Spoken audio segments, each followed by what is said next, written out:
Good afternoon, everybody, and welcome here at the EnLabs. Thank you for coming. I know that there is strike, so today it's quite difficult to come here, but thank you for joining us. I'm Eleonora Dan, a student of the Master in International Public Affairs at the Lewis School of Government. Today, I'm really honored to open the final year conference, starting up with Growth, Public-Private Partnership Governance for Development, which has been entirely ideated and organized by the students of our Masters. The aim of the conference is to open up the public-private partnership black box, which for us constitutes a new type of governance. The key question that we had in mind since the beginning is, are public-private partnerships effectively able to provide a suitable and sustainable development in needed and rural communities? We would like to show you that it's possible to go beyond the concept of donors and the recipient countries, and so to change the vision of donors as ATM cash machine which you just pass through for fresh currencies, and of recipients seen as empty pocket which just need to be filled. The message that we would like to show you today is that private and public actors and interests can and should work together effectively to provide a sustainable development. Moreover, we would like to go beyond the classic and traditional academic discourse and to set a new agenda for the study and the research of this new type of governance. For this reason, we have decided to bring together high-level practitioners, academics, from both the private and public sectors, as well as officers from international organizations and NGOs. The meeting of all these different words will happen during 3 roundtables. The first panel will set the general framework for the PPP phenomena, while the second panel will address this new type of governance for social development. And finally, the third panel will deal with agricultural development. However, our aim is not to stop here or research, but in order to do that, we need your help. Because in the end, our aim is collaboration. And now I'm really honored to introduce the video message from Professor Fabbrini, who is our director of the Lewis School of Government. So, please, Francesco.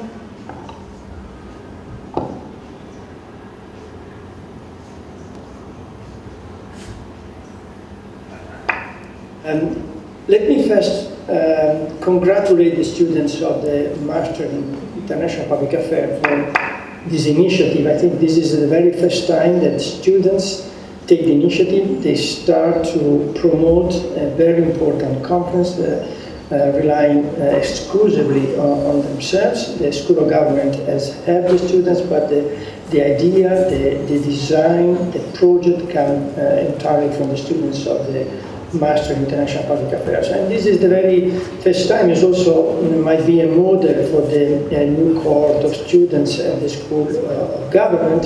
And this model might be also used in other Lewis institutions.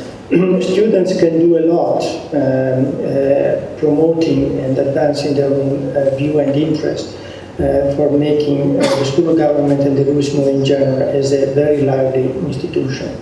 But also, let me stress that this is not only just an initiative by students, which we are happy to congratulate and to celebrate, but it's also an initiative with a very interesting, innovative, original project. But let me also congratulate the students not only for the initiative, which is crucial, showing their own capacity to be entrepreneur, but also for the content and of the project.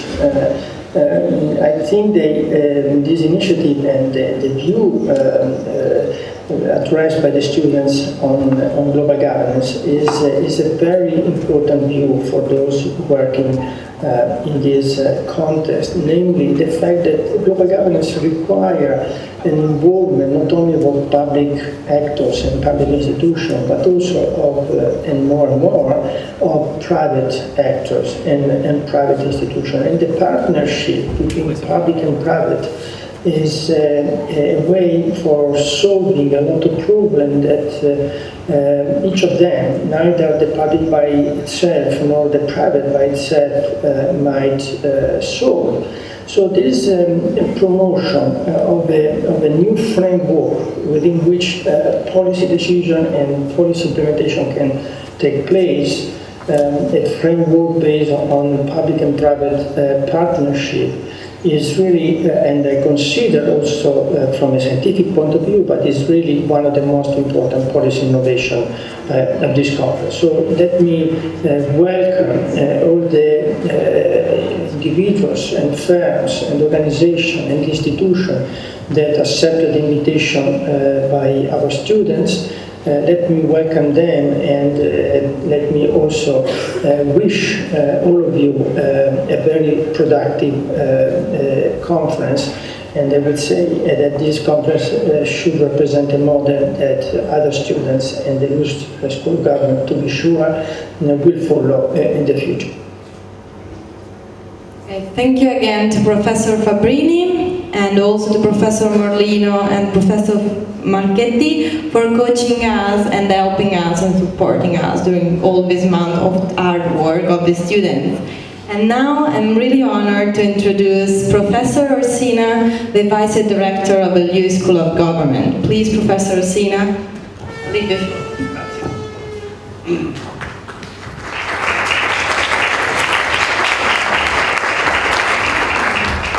Welcome everyone. I am really pleased and honored to be here, and I absolutely, of course, endorse whatever Sergio said about the fact that it is a great pleasure for us that the students at the initiative of organizing all these, they took that onto themselves to initiate this extremely interesting meeting. And so not only it's a great pleasure for us that they had the initiative, they wanted to do something themselves, but also that they chose such an important topic. And we really believe, and in that I'm totally agreed with Sergio, this might be the model for future events which the future students of the School of Government will be able to organize, and we will, with our future students, we will show them this event as a model, of course hoping that general strikes are not going to strike us once again, which is really most unfortunate, but for those of us who live in Rome and know the city, unfortunately this can happen.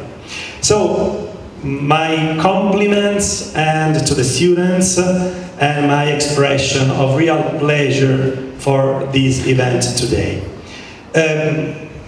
I'm a political historian, so what kind of contribution can I give to this initiative? A very brief negative example of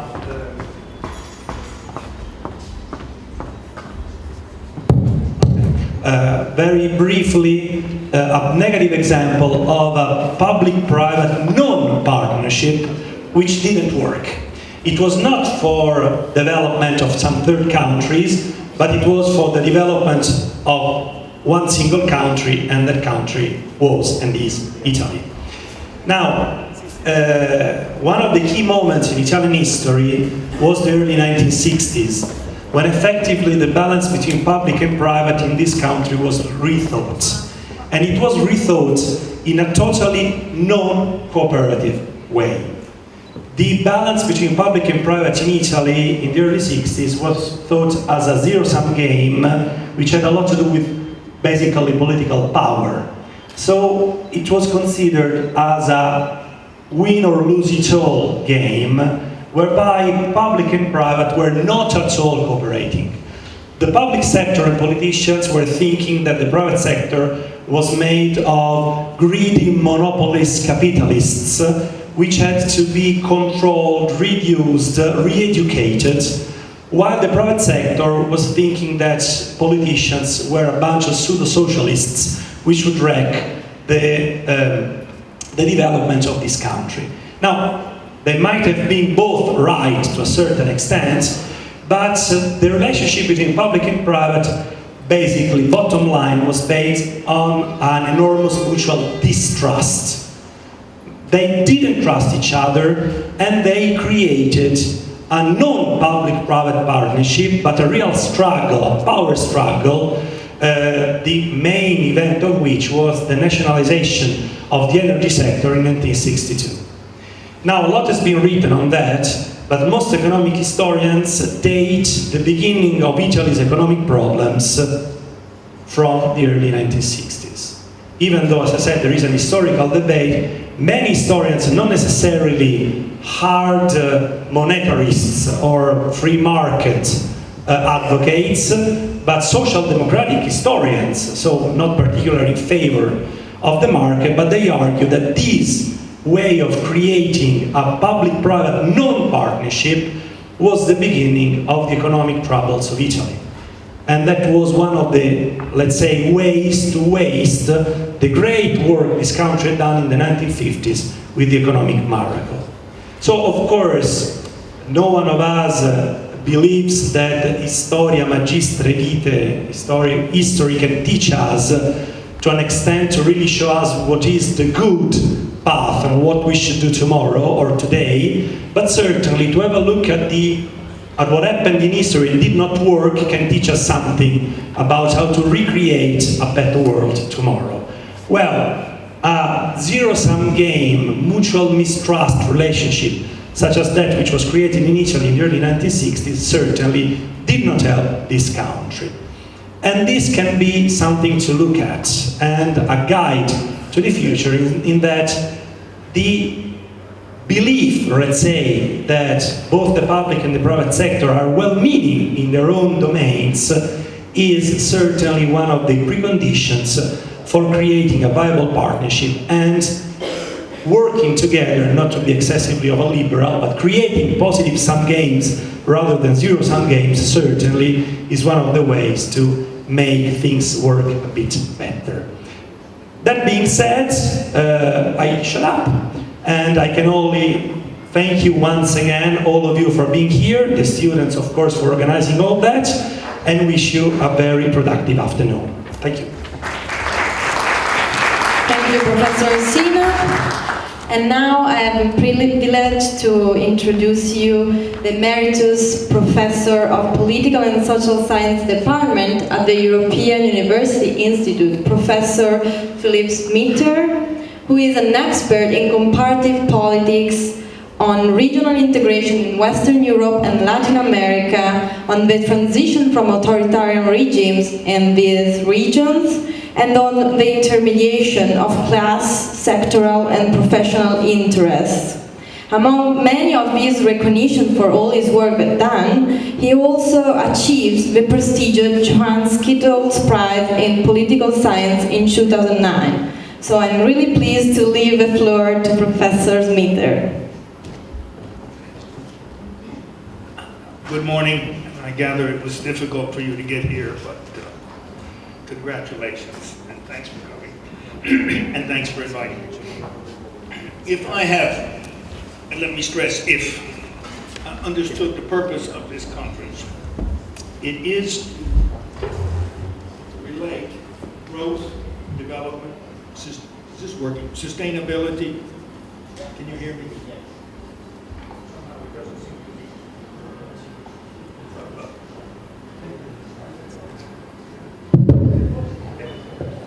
It is to relate growth, development, sustainability, and why not citizen satisfaction and political legitimacy, all these good things, through one, let's call it mechanism or process, which is governance. So I propose to talk about governance. Public-private relationships or partnerships can be considered part of that. I'll come to that in a moment. But if there is an underlying theme, it is that what permits this bundle of good things to come about is that they are to be brought about by something called governance. It's not clear, maybe I'll make it a bit clearer, whether it's simply a device among many different possible ways of achieving growth, development, sustainability, etc., or whether, in fact, given present conditions, it's literally indispensable for the achievement of these desirable things.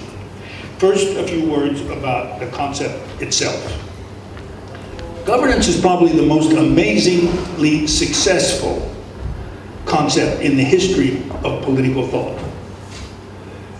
Its origins are French, somewhere in the 12th century. I gather it sort of disappeared by the 14th century. And it was essentially a system of what we would call them today prefects, prefetti, appointed by the French monarchy to govern provinces in France.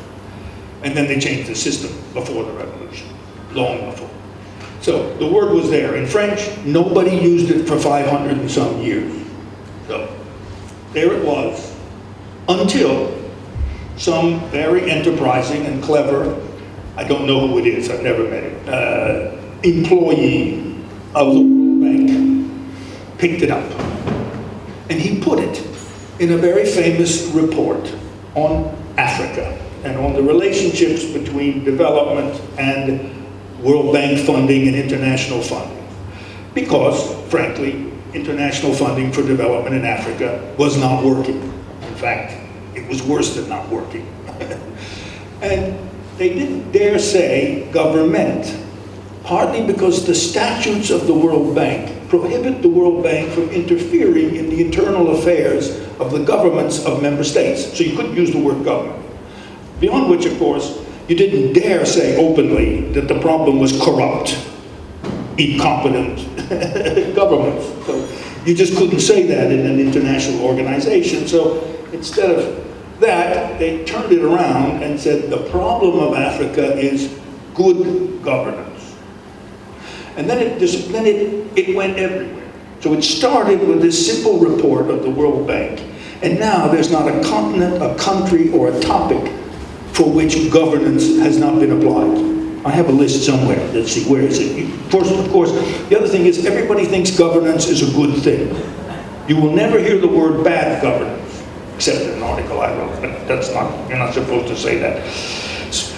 So you have good governance, you have sustainable governance, you have effective governance, you have gender empowering governance and equitable governance and even democratic governance. So all of the adjectives that you will find in front of this term, this ancient French term, revived, sound good. So it sounds like something you should do. And of course, at the core of that, as we'll see in a minute, is this idea of public-private partnerships, but in a special form, as I will develop in a minute. Now, the concept of governance had two wonderful attributes that I think explain why it diffused so quickly in so many places. The first, of course, is it's not government.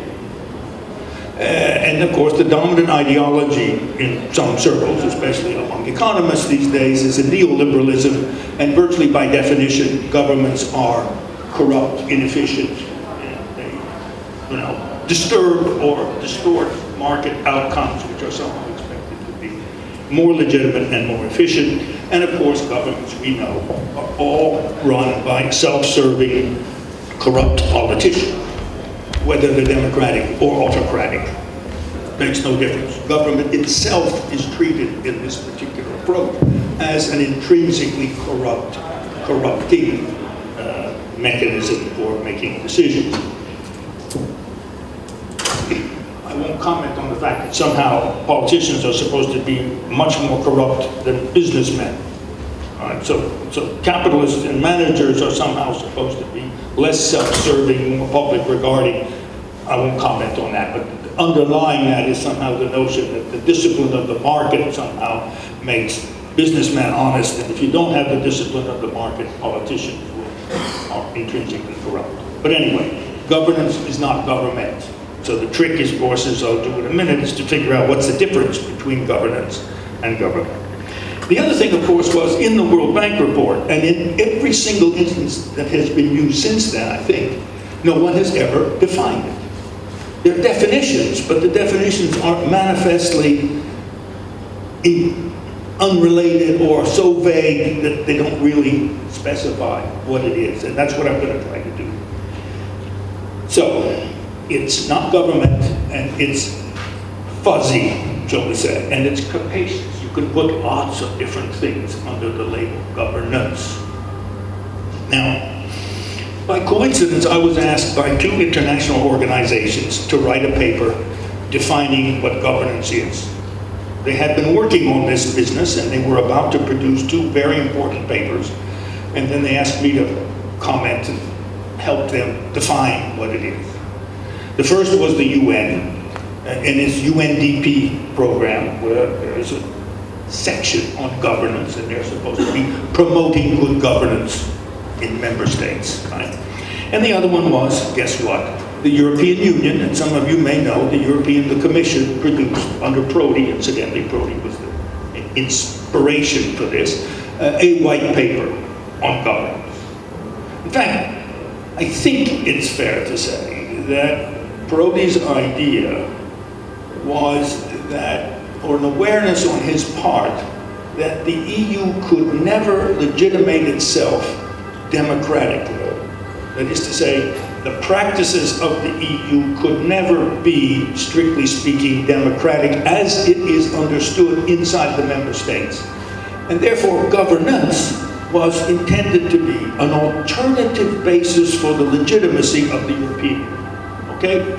That's what they took. It didn't do that. It was a mess. Now, I have to confess that in both of these 2 cases, what I wrote was firmly rejected.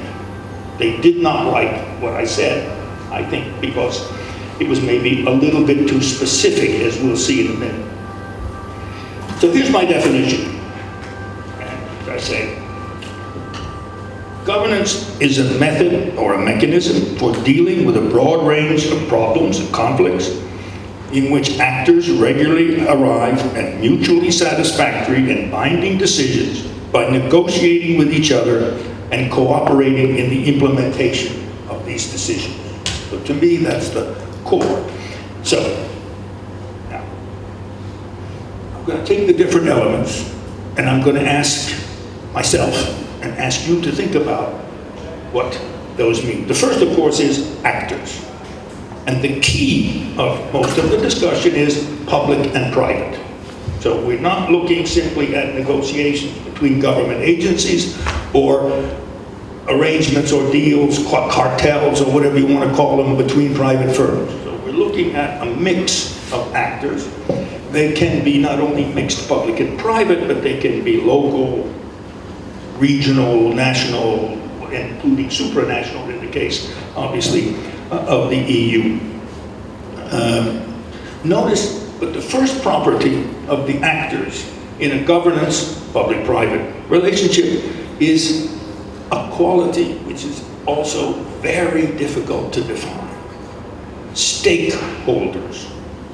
So the most important thing about a governance arrangement is that it is legitimated because there are a limited number of organizations, we'll see in a minute, which are legitimately participating in it. And presumably the grounds for their participation is they have a stake in the outcome or in the discussion or in the conflict or whatever it is. Now, I don't need to tell you that defining who has a stake in any particular conflict is an extremely complicated process. If you believe in democracy, it's citizens. Everybody has a stake in everything, provided they're interested enough to do so. So you're left free, in a liberal democracy anyway, to decide whether you're interested or not, whether you care to vote or whether you care to go to a meeting or whatever. But in principle, every binding decision made in a democracy is subject to the citizen principle, that is, everybody has an equal interest and stake, and then it's up to the citizens to decide who should do it, who should go, who should abstain, right? In this case, we have then a subgroup of stakeholders, right? So the most obvious immediate question about public-private and governance arrangements is, who is entitled to be an actor? And then the next question, of course, is, and who decides who is supposed to be an actor? Right? Now, this is one of the things, of course, the Commission didn't like, because it was very obvious to me that the Commission was supposed to decide this, and I objected to the fact that the Commission decided who participated in these famous public-private, or these governance arrangements, or what most people call comitology, that surrounds the institutions of the EU. So it's not only what are the grounds that's having a stake, but who decides whether you have a sufficient stake or not. And in most cases, of course, it's the state, or in this case of the EU, a regional organization. So that's a bit of a problem in terms of legitimation, but still. And we should think about that also in terms of public-private relations, because a public-private partnership means you have to identify the partners, and you've got to have some kind of principle of inclusion and exclusion. That's the most sort of basic problem with this concept.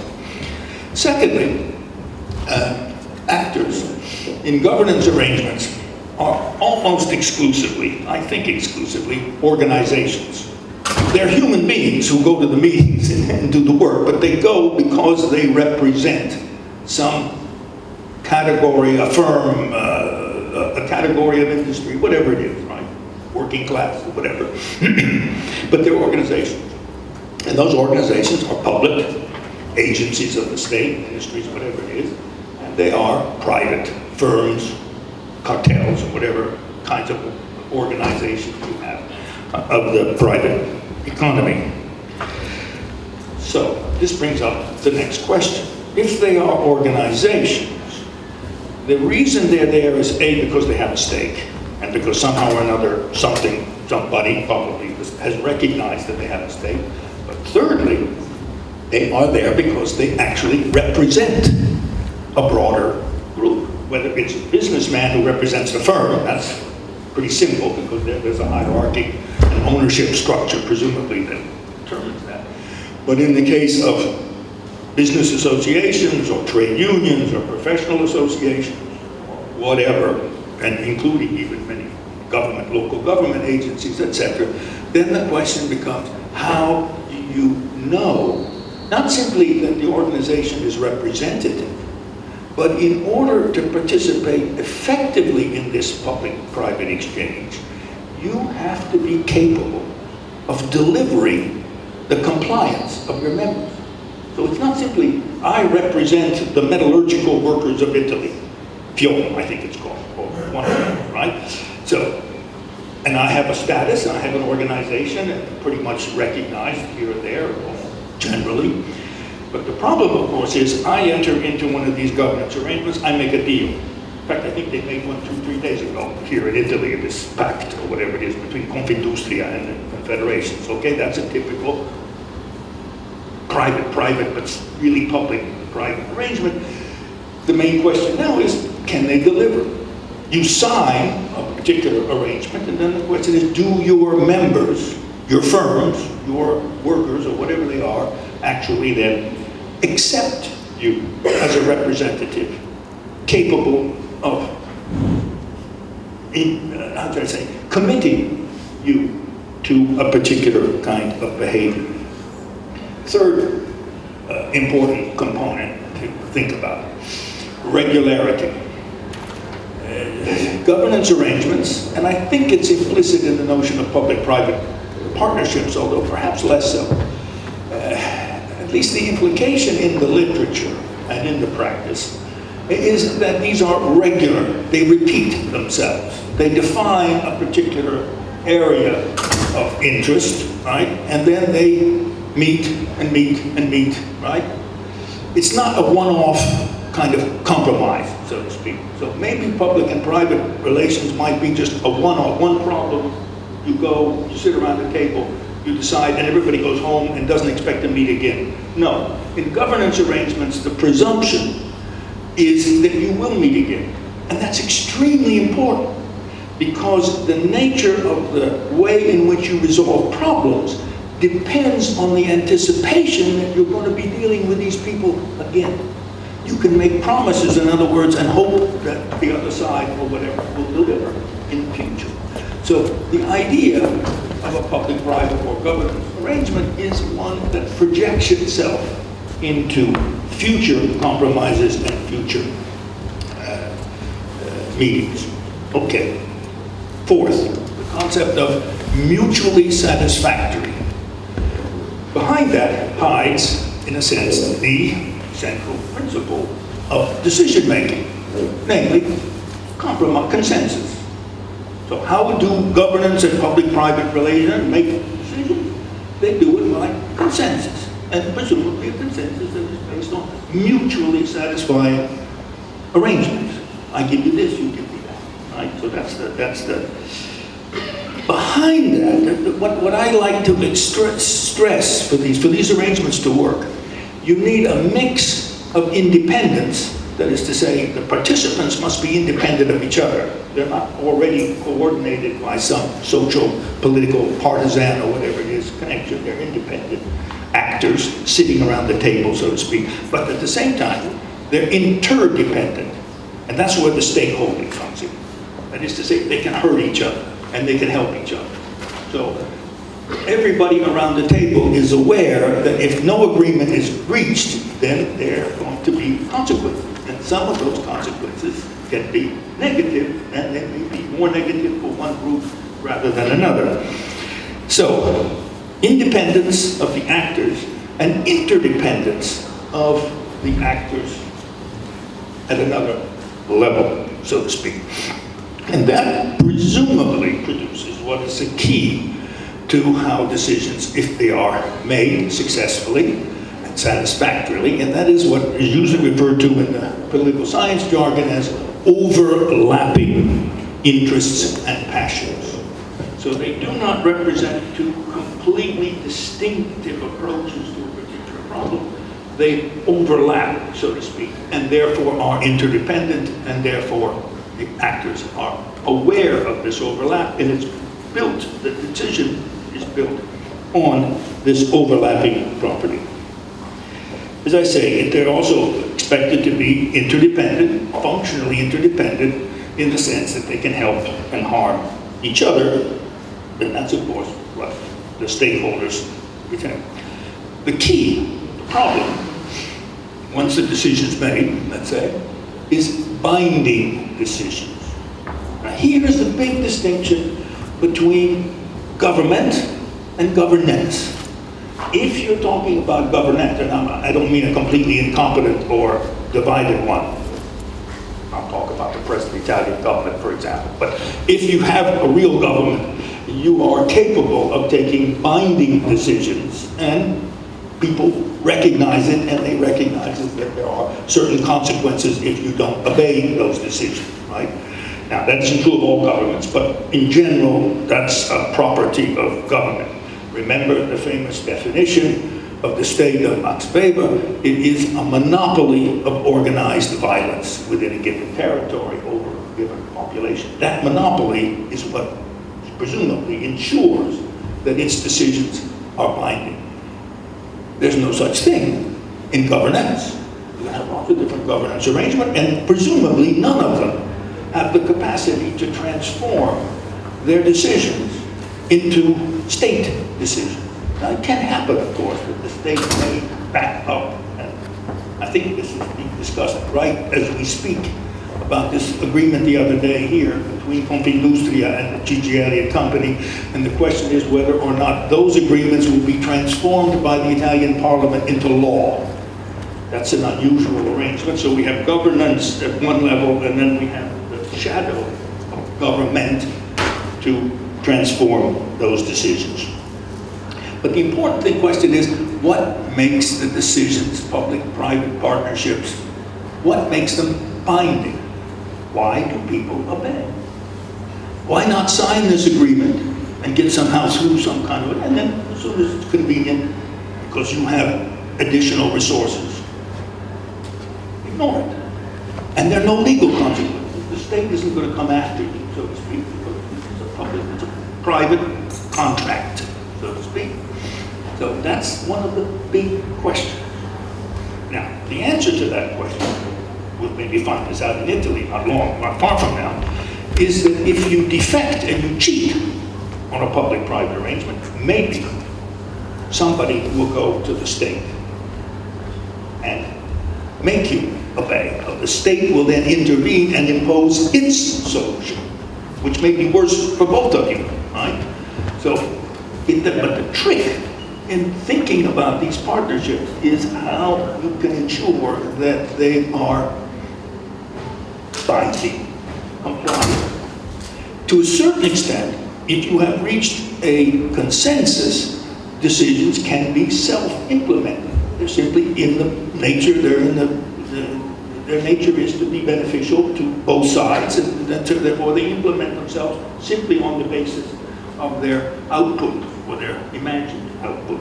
But in many cases, the output is not what is anticipated, and the actors are not always completely honest in making or agreeing to this consensus, and as soon as they get a chance, they defect. Right? May I say that one of my specialties is something called corporatism, where it's built around many of these principles. And the main problem with corporatism since the 1980s is that capitalists defect.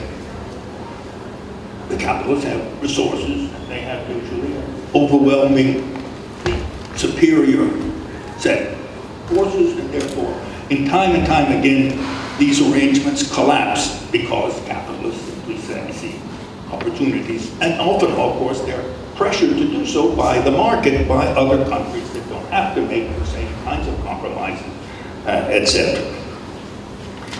Now, we come then to another aspect of this arrangement. Usually, the literature talks about negotiation. That's how you reach a consensus. I give you this, you give me that. The fancy new item, and the one all my students are often interested in, is deliberation. The distinction then between a public-private arrangement in which you simply negotiate. I give you this, you give that, and then basta, with the whole thing, right? In a deliberative arrangement, presumably, you interact in the course of a governance arrangement, share information, presumably between more or less self-respecting, equal actors.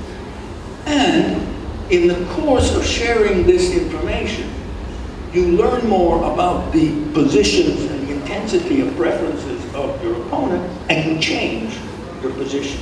So you don't, in a negotiation, you don't change what you want. You simply arrive at some midpoint, and that you go. You've made the arrangement.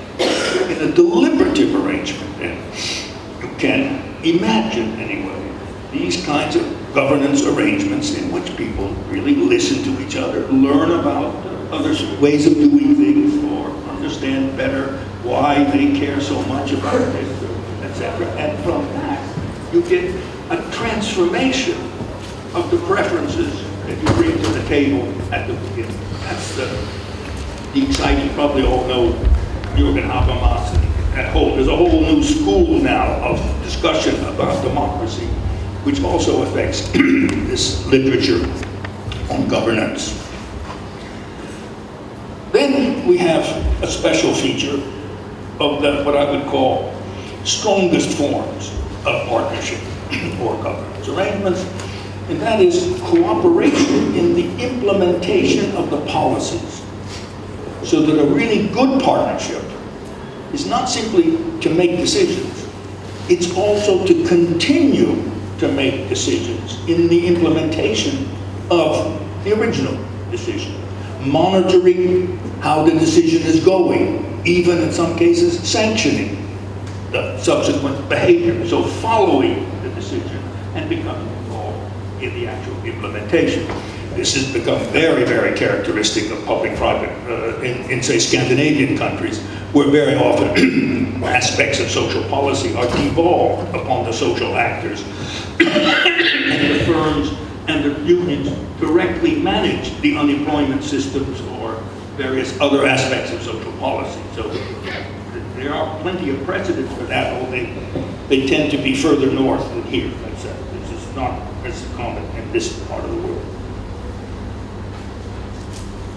So, to finish, if we are to talk about public-private partnerships or governance arrangements, and looking at these characteristics, what is an appropriate area or conflict for public-private part or governance? In other words, looking at these characteristics and saying, this is how it should work, let's say, where are you going to find the right conditions? For example, it means you have to have a problem or an area, policy, arena, whatever you want to call it, in which it's possible to identify the stakeholders and to convince the non-stakeholders that this is a legitimate choice. It's not just simply picking the stakeholders. The whole point about stakeholders is they're supposed to be representing the general public. And therefore, those who don't care or don't have much of a stake agree not to be involved because they have confidence that those who are more involved will make good decisions for the society as a whole. So it has to be an area where it's easy to distinguish stakeholders. Secondly, those stakeholders have to have this overlapping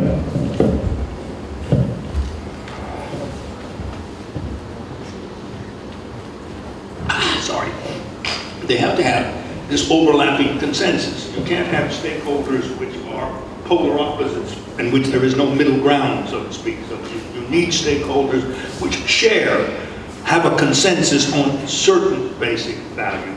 That's another feature. So you can't use governance when you have highly polarized situations, which is another way of saying that it's very difficult to use governance arrangements when in the shadow of the actual stakeholders are political parties, particularly political parties that are themselves highly polarized, call it left, right, call it whatever, right? But that's obviously a complicating factor.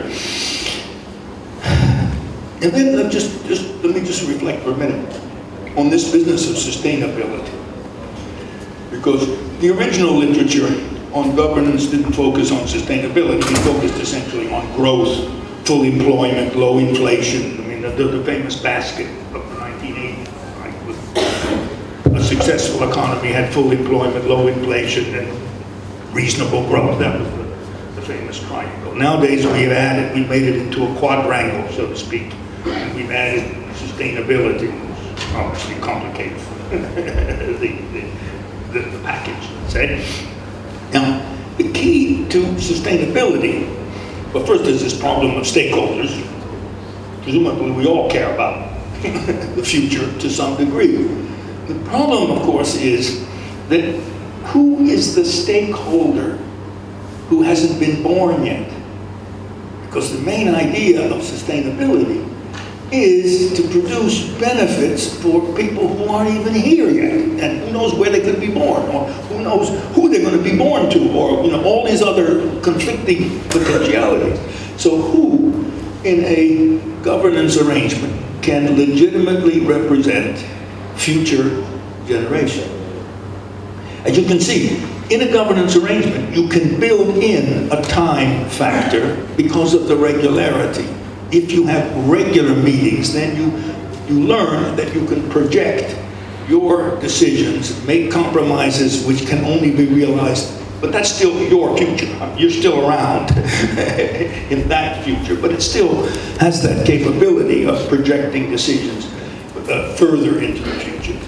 But beyond that, so how can you imagine a public-private relationship or governance arrangement in which takes care of people who are not born? Who in the hell is going to represent them?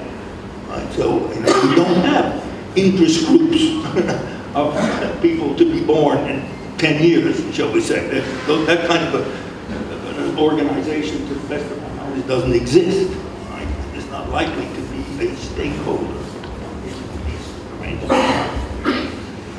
So, my bottom line is, governance is a very exciting topic, and it's very interesting that it's combined with these other desirable things like growth and equity and gender empowerment, etc., etc. But when you look at it from this more strict, and this is, as I say, this is why the UN and the EU didn't like what I was saying, because they immediately realized the implications of this. When you take this kind of bounded look at it as a mechanism for decision making, you realize that there are not that many areas that you can use it in, and in which it will produce legitimate, self-binding, self-sustaining decisions. So governance is not a good thing for all conflicts. You do need government. And in fact, I would argue you cannot have governance without governance. You need the shadow of the state and the potential intervention of the state to get people to agree and to keep people from defecting from the arrangements that they agree to. Thank you for your attention.